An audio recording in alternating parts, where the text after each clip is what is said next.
Good evening जी, अस्सलाम वालेकुम। आज हम पढ़ेंगे इंटरनेशनल सिस्टम ऑफ यूनिट जो कि 1960 में मुतारिफ़ करवाया गया था। इसका इंट्रोडक्शन हमने पिछले लेक्चर में पढ़ लिया था। तो इसमें हमने पढ़ा था कि 3 तरह के यूनिट्स होते हैं, ठीक है ना। एक हमारे पास होते हैं बेस यूनिट्स, ठीक है, फिर होते हैं डिराइव्ड यूनिट्स और फिर होते हैं सप्लीमेंट्री यूनिट्स, ठीक है जी। तो पहले हम बेस यूनिट्स को स्टडी कर लेते हैं। बेस यूनिट्स वो यूनिट्स होते हैं जो कि डिफ़ाइन करते हैं बेस क्वांटिटीज़ को, ठीक है जी। बेस यूनिट्स जो हैं वो डिफ़ाइन करते हैं किसको जी? बेस क्वांटिटीज़ को, ठीक है ना। बेस क्वांटिटीज़ को जो यूनिट डिफ़ाइन करते हैं वो क्या है? Base unit. और बेस क्वांटिटीज़ हमने पिछले लेक्चर में देखा था, ऐसी क्वांटिटीज़ जो कि दूसरी क्वांटिटीज़ को जो है वो बेस फराहम करती हैं, यानी कि दूसरी क्वांटिटीज़ को हम एक्सप्रेस करते हैं बेस क्वांटिटीज़ की मदद से। तो ऐसी क्वांटिटीज़ जो हैं वो बेस क्वांटिटीज़ कहलाती हैं। जिन क्वांटिटीज़ की मदद से हम दूसरी क्वांटिटीज़ को एक्सप्रेस करते हैं वो हमारे पास होती हैं बेस क्वांटिटीज़, ठीक है ना। तो वो हमारे पास 7 बेस क्वांटिटीज़ हैं। पहले हमारे पास है जी लेंथ, ठीक है जी। फिर हमारे पास है टाइम, फिर है जी मैस, फिर है जी इलेक्ट्रिक करंट, फिर आ जाएगा टेम्परेचर, ठीक है, टेम्परेचर। उसके बाद हमारे पास अगली कौन सी है जी? Amount of substance, amount of substance. और फिर हमारे पास लास्ट में आता है जी इंटेंसिटी ऑफ लाइट। तो ये हमारे पास 7 क्वांटिटीज़ हैं। अच्छा, इनके सिंबल भी हैं, ठीक है ना। लेंथ को हम L से करते हैं डिनोट, ठीक है जी। टाइम को हम T से करते हैं, मैस को M से, इलेक्ट्रिक करंट को I से, टेम्परेचर को हम T से, और अमाउंट ऑफ सब्सटेंस जो है ये मेरे ख्याल किससे करते हैं? इसको N से ज़ाहिर करते हैं मेरे ख्याल में, N से, ठीक है ना। और इंटेंसिटी ऑफ लाइट को हम किससे ज़ाहिर करते हैं? नहीं, वो यूनिट मोल होता है इसका, यूनिट मोल होता है इसका। ये इनके सिंबल है ना, ठीक है ना। इंटेंसिटी ऑफ लाइट जो है इसको हम आई से डिनोट करते हैं। किससे जी? आई से, ठीक है ना। वो यूनिट इसका मोल होता है, ठीक है। तो इनके यूनिट आप देख सकते हैं जी। लेंथ का यूनिट हमारे पास ऐसा यूनिट जो है वो मीटर है जी। क्या है जी? मीटर। और इसका सिंबल क्या होता है? स्मॉल m, ठीक है जी। और जो टाइम है इसका यूनिट हमारे पास ऐसा यूनिट क्या है जी? सेकंड। और इसका हमारे पास सिंबल होता है s। और मैस का हमारे पास है जी किलोग्राम, और इसको हम करते हैं जी kg से। फिर हमारे पास इलेक्ट्रिक करंट I है, ठीक है ना। इसका यूनिट है हमारे पास एम्पेयर। क्या है जी? एम्पेयर। और इसको हम A से डिनोट करते हैं। टेम्परेचर का हमारे पास है केल्विन, ठीक है, और इसको हम K से डिनोट करते हैं, ठीक है जी। इसके बाद हमारे पास अमाउंट ऑफ सब्सटेंस जो है इसका यूनिट है मोल। क्या है जी? और इसको हम मोल ही लिखते हैं, ठीक है जी। क्या लिखते हैं? मोल। ये MOLE होता है, मोल, ठीक है जी। और इंटेंसिटी ऑफ लाइट जो है इसका होता है कैंडेला। क्या जी? कैंडेला। तो ये हमारे पास आता है C और D, ठीक है जी। ये तो हमारे पास बेस यूनिट्स हो गए, ठीक है ना। डिराइव्ड यूनिट्स दूसरे नंबर पे आते हैं। इसमें जो हमारे पास इंटेंसिटी ऑफ लाइट है इसको हम कैपिटल L से डिनोट करते हैं, ठीक है ना। इसके बाद हमारे पास आते हैं जी डिराइव्ड यूनिट्स। क्या आते हैं जी?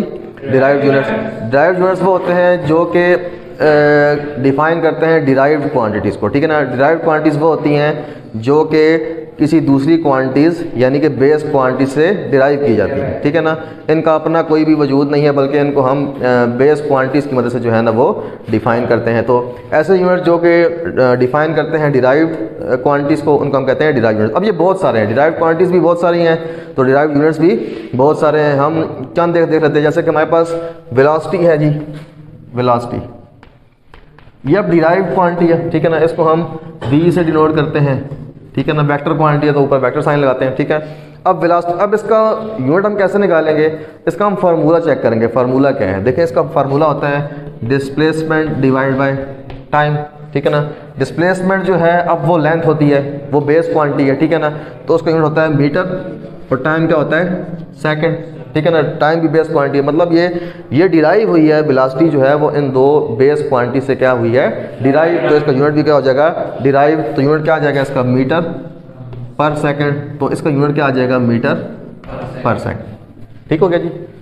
ये हमारे पास यूनिट्स हैं जी, ये यूनिट्स हैं हमारे पास, और ये हमारे पास क्वांटिटी है। क्या है जी, क्वांटिटी। ठीक है, इसी तरह यहाँ पे ये वाली इसकी क्वांटिटी है, और ये क्या है, इसका यूनिट। ठीक हो गया। इसी तरह अगर आप देखें फोर्स को चेक कर लें, क्या जी, ये इसके पहले आप एक्सेलरेशन चेक करें जी। क्या चेक करें जी, एक्सेलरेशन। इसको हम डिनोट करते हैं जी ए के साथ, ये भी वेक्टर क्वांटिटी है। अब एक्सेलरेशन हमारे पास क्या होता है जी, एक्सेलरेशन होता है वेलोसिटी डिवाइड बाय टाइम। ठीक है ना, तो वेलोसिटी की अभी हमने यूनिट निकालने क्या थे, मीटर पर सेकंड, और टाइम का कितना है, सेकंड। ये ऊपर जाएगा तो क्या हो जाएगा, मीटर पर सेकंड स्क्वायर, तो इसका यूनिट क्या आ जाएगा, मीटर पर सेकंड स्क्वायर। यानी कि देखें अभी हम डिराइव कर रहे हैं इनको, समझ आ गई ना। इस तरह अगर आप अगला हम देखें फोर्स को चेक कर लेते हैं, किसको जी, फोर्स को। तो फोर्स न्यूटन सेकंड लॉ में क्या होती है, एम ए के इक्वल होती है। ठीक है जी। तो अब आप देखें मास जो है वो तो बेस यूनिट है, ठीक है ना, उसका तो आ जाएगा किलोग्राम। क्या आ जाएगा, किलोग्राम। लेकिन एक्सेलरेशन का अभी हमने निकाला है मीटर पर सेकंड स्क्वायर, तो ये आ जाएगा मीटर पर सेकंड स्क्वायर। और हमने पढ़ा था जो फोर्स होता है उसका यूनिट होता है न्यूटन, तो ये न्यूटन जो है वो किसके इक्वल आ जाएगा, किलोग्राम मीटर पर सेकंड स्क्वायर के। तो हम लिख लेंगे जी फोर्स जो है हमारे पास वो हमारे पास होता है न्यूटन के इक्वल, और वो होता है किलोग्राम मीटर पर सेकंड स्क्वायर। ठीक है। इस तरह अब आप नेक्स्ट अगर देख लें वर्क का चेक कर लेते हैं, ठीक है ना, वर्क का। तो वर्क हमारे पास क्या होता है, फोर्स इनटू डिस्प्लेसमेंट। जूल तो होता है लेकिन हमने उसको बेस यूनिट की फॉर्म में डिफाइन करना है ना। अब देखें ये सारे बेस यूनिट हैं, ये वाले समझ आ गई। न्यूटन जो है वो डिराइव यूनिट है, ये किलोग्राम मीटर और सेकंड क्या है, बेस यूनिट। इस फॉर्म में जब हम लिखेंगे तो फोर्स अभी हमने निकाला है कितना होता है, किलोग्राम मीटर पर सेकंड स्क्वायर, किलोग्राम मीटर पर सेकंड स्क्वायर। और डिस्टेंस जो है वो डिस्टेंस तो हमारे पास किस में होता है, मीटर में होता है, तो ये हमारे पास आ जाएगा मीटर। ठीक है, तो ये हम लिख सकते हैं इसको। देखें इसको दो तरह से आप लिख सकते हैं, इसको लिख लें ये न्यूटन के बराबर है ना, ये किसके इक्वल है, न्यूटन के, और ये क्या आ जाएगा, मीटर। और न्यूटन इंटू मीटर हमारे पास होता है जाउल के इक्वल। ठीक है, तो ये आपके पास क्या आ जाएगा, वर्क का यूनिट आएगा वो होता है जी आपके पास जाउल। क्या होता है, जाउल। इसको इस तरह लिख देते हैं जाउल, और इसको ज़ाहिर कैसे करते हैं, जे से। ठीक है ना, तो ये किसके इक्वल होता है, न्यूटन इंटू मीटर के, और ये किसके इक्वल होता है मज़ीद, किलोग्राम मीटर पर सेकंड स्क्वायर इंटू मीटर। इसको मज़ीद आप इस तरह लिख लें, किलोग्राम मीटर और मीटर मल्टीप्लाई होगा तो मीटर स्क्वायर पर सेकंड स्क्वायर। मतलब जो जाउल है हमारे पास वो इसके इक्वल आता है, बेस और डिराइव होता है। आगे समझ के नहीं आ गई, ठीक है ना। अब हम नेक्स्ट जो देख लेते हैं वो सप्लीमेंट्री यूनिट्स को देख लेते हैं। ठीक है, इसके बाद हमारे पास थर्ड टाइप ऑफ यूनिट्स हैं सप्लीमेंट्री यूनिट्स। ठीक है जी, बेस यूनिट्स और ड्राइव यूनिट्स हमने पढ़ लिए हैं। अब हमारे पास हैं सप्लीमेंट्री यूनिट्स। ये दो तरह के होते हैं, एक होता है जी हमारे पास रेडियन और दूसरा होता है स्टेरेडियन। ठीक हो गया। अब जो हमारे पास ये जो सप्लीमेंट्री यूनिट्स हैं ये ना बेस यूनिट्स में आते हैं और ना डिराइव यूनिट्स में आते हैं, इसलिए इनको अलग कैटेगरी में रखा है सप्लीमेंट्री यूनिट्स में। और ये ज्योमेट्रिकल शेप के यूनिट्स हैं, ठीक है ना। और आप देखेंगे कि अभी हम जब इनको डिफाइन करेंगे, सबसे पहले हम रेडियन को देखते हैं जी। रेडियन क्या है हमारे पास, it is the plane angle between two radii of the circle, ठीक है, which cut off on the circumference an arc equal in length of the radius. अब देखें जी, इसकी हम फिगर बनाते हैं, पहले फिगर बनाएंगे तब समझाएगा। It is the plane angle between two radii of the circle, इसका मतलब पहले तो आपके पास एक सर्कल होना चाहिए, ठीक है ना। पहले हम बना लेते हैं जी एक सर्कल, ठीक है जी, पहले हमने एक बना लिया जी सर्कल। और ये एंगल किसके दरमियान है, सर्कल के दो रेडियाई के दरमियान, दो रेडियस के दरमियान, ठीक है ना। तो एक हम सर्कल का ये आ जाएगा ओरिजिन, ठीक है जी। एक रेडियाई हमने ले लिया ओ ए, ठीक है, और दूसरा रेडियाई हमने ले लिया ओ बी। क्या ले लिया जी, ओ बी, ठीक है ना। और यहाँ पे अब जो एंगल बन रहा है ये हमारे पास आ जाएगा 1 रेडियन, 1 रेडियन। लेकिन ये खुद ब खुद तो नहीं आएगा ना, कोई शर्त तो होगी ना इसकी। वो शर्त क्या है? Circle which cut off on the circumference and arc, ठीक है ना। यानी कि जो दो रेडियस हैं, ये आपके पास सर्कल के ऊपर एक आर्क बना रहे हैं। क्या बना रहे हैं? आर्क होती है सर्कल का एक हिस्सा, सर्कल का जो सर्कमफेरेंस होता है ना, उसका एक हिस्सा। अब ये इतना सा हिस्सा ये काट रहे हैं ना, समझ आ गई? ये वाला रेडियस और ये वाला रेडियस जो है, इतना सा हिस्सा जो है सर्कमफेरेंस के सर्कल के सर्कमफेरेंस का, उसको कट ऑफ कर रहे हैं, उसको अलग कर रहे हैं। समझ आ गई? और ये जो हिस्सा है ना आपका, ये वाला, इसको अगर आप सीधा करके इस तरह मिला लें, सीधा करके मिला लें, ठीक है ना, तो ये वाला हिस्सा जो है, इसकी लेंथ जो है वो इस रेडियस के इक्वल आनी चाहिए। ये भी रेडियस है और ये भी क्या है? रेडियस है। आगे समझ के नहीं? यानी कि इस हिस्से की जो लेंथ है आपके पास, सर्कल का जो ये हिस्सा आ रहा है, इसकी लंबाई तकरीबन इस आर्क के बराबर ही है ना। ये एक सीधा इस तरह हिस्सा आ रहा है और आर्क इस तरह थोड़ी टेढ़ी आ रही है, इनकी लंबाई नियरली इक्वल ही होती है ना। समझ आ गई? अगर आप इस आर्क को बिल्कुल सीधा करें तो इसकी लेंथ जो है वो इस रेडियस के इक्वल आनी चाहिए। समझ आ गई? तो उस वक्त जो एंगल बनेगा यहाँ पे, वो कितना बनेगा? 1 रेडियन के इक्वल बनेगा। क्या बनेगा जी?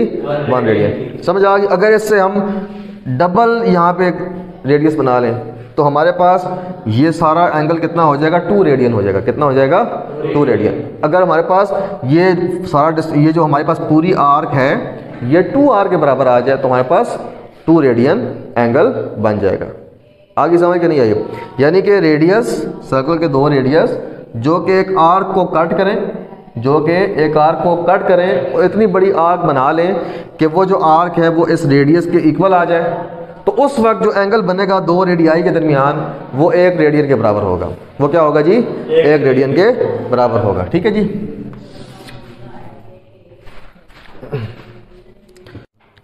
नेक्स्ट हमारे पास है जी स्टेरेडियन, ठीक है ना, जो कि सप्लीमेंट्री यूनिट्स में हमारे पास दूसरा यूनिट है।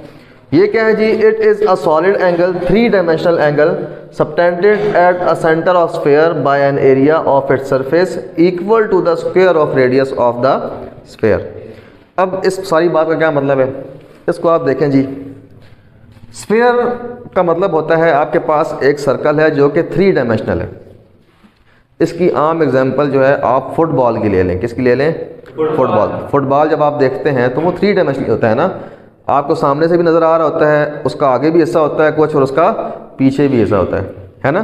3 डायमेंशनल हिस्सा उसका होता है। ये आपके पास जी एक स्फीयर है जो कि 3 डायमेंशनल है, ठीक है ना। फुटबॉल से भी अच्छी एग्जांपल आप तरबूज की ले लें। तरबूज आपने देखा है ना, वाटरमेलन जो होता है, ठीक है, वो भी आपके पास फुटबॉल की तरह होता है, ठीक है। आप देखें जब आप तरबूज लेने जाते हैं तो आपको वो टक लगा के देते हैं कि अंदर से वो रेड है कि नहीं है ना। तो वो टक जो है वो आपको रेक्टेंगल शेप का लगा के देते हैं, रेक्टेंगल शेप का। और जब वो अंदर से वो हिस्सा निकालते हैं उसका, तो वो कुछ इस तरह का हिस्सा बना होता है। ये रेक्टेंगल शेप होती है ना, ठीक है, वो कुछ इस तरह का हिस्सा होता है ना, ठीक है। यही रेक्टेंगल शेप जो है, इसको आप बना लें क्या जी? ये सेंटर है हमारे पास, इसको क्या बना लें जी? सर्कुलर, ठीक है। और यहाँ पे ये समझ लें जी, आपने जो है वो एक टक लगा लिया, ठीक है। और ये वाला हिस्सा जो है ये क्या हो जाएगा? इसका रेडियस कितना हो जाएगा? यानी कि अगर वो सेंटर से टक लगा रहे हैं उसको, तो वो वाला हिस्सा सारा रेडियस के इक्वल आएगा ना। जो जब आप निकालेंगे तो वो आपके पास रेडियस के इक्वल आएगा। ये सारा हिस्सा क्या आ जाएगा? रेडियस के इक्वल, ठीक है ना। तो ये भी क्या आ जाएगा? रेडियस, ठीक है। अच्छा, आपने इतना हिस्सा काटना है तरबूज के अंदर से, इतना सर्कुलर हिस्सा काटना है कि इस सर्कुलर हिस्से का जो एरिया है ना, वो इस आर के स्क्वायर के इक्वल आ जाए। किसके इक्वल आ जाए? आर के। कैसे जी? अगर तो रेडियस है 6 सेंटीमीटर, कितना है जी? 6 सेंटीमीटर।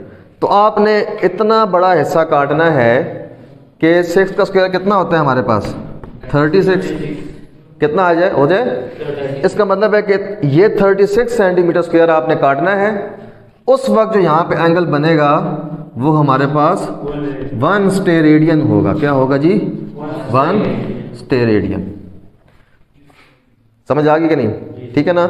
यानी कि आपने जो स्फीयर है उसके अंदर से आपने इतना हिस्सा काट लिया कि उस हिस्सा जो आपने काटा है ऊपर से सर्कुलर शेप में, उसका जो एरिया है वो आर स्क्वायर के इक्वल आ जाए, तो उस वक्त जो आपका वो बन रहा होगा सेंटर के साथ एंगल, उस कोन शेप का जो एंगल बन रहा होगा सेंटर के साथ, वो कितना होगा 1 स्टेयर रेडियन के इक्वल, 1 स्टेयर रेडियन के इक्वल। ठीक है ना। तो ये क्या है जी, it is a solid angle 3 dimensional angle. 3 dimensional angle ये है, इसका मतलब ये है कि ये 3 डायमेंशनल होता है, ये 1 डायमेंशनल, ये प्लेन एंगल था, ये 1 डायमेंशनल था। ठीक है ना, इसकी आपको समझ आ रही थी। ठीक है ना, इसको आपको 3 डायमेंशनली चेक करना पड़ेगा, समझ आ गई। यानी कि जब आप कोन काटते हैं, इसे गोल होती है कोन, ठीक है ना, तो वो 3 डायमेंशनल एंगल आपका ये वाला आएगा।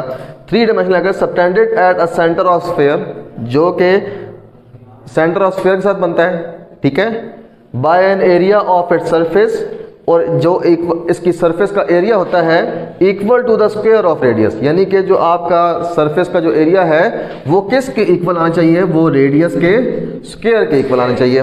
ठीक है ना, तो उस वक्त जो आपका यहाँ पे एंगल बनेगा वो 1 स्टेयर रेडियन के इक्वल होगा। आगे समझ ठीक हो गया।